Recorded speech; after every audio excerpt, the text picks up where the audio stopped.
So ayan, dumating na ang ating battery para sa ating amplifier na portable. Gagawin natin portable tong DIY nating speaker para sa motor.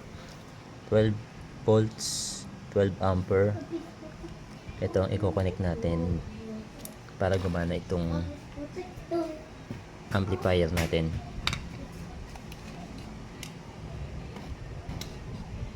So, ginawan ko na siya ng connector, ayan, na wire. Tatap lang natin dito yan.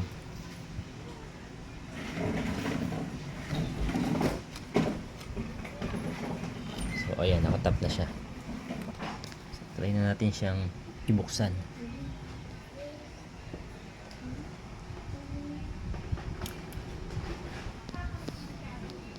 Ayos.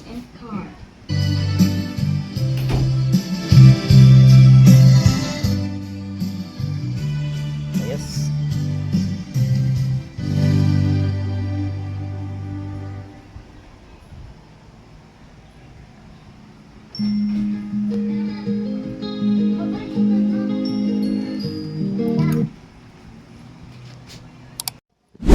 So mayroon tayong biniling battery para sa ating D1000A amplifier.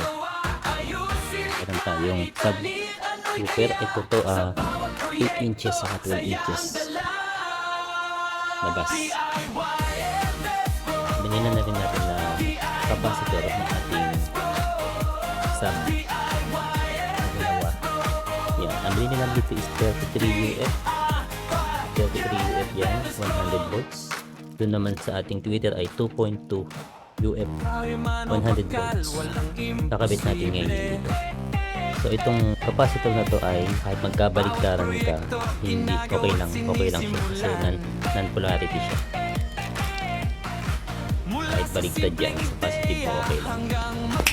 Ayan, ikabit natin ang capacitor na may 33 UF dito sa positive ng ating 8 inches na subwoofer. Ikabit na rin natin yung 2.2 UF dito sa ating tweeter. Sa kabila naman tayo. Ayan, meron ng 33 UF capacitor ang ating 8 inches speaker sa left. Pati ang ating tweeter ayun. May pwesto na natin yung battery sa loob ng ating speaker.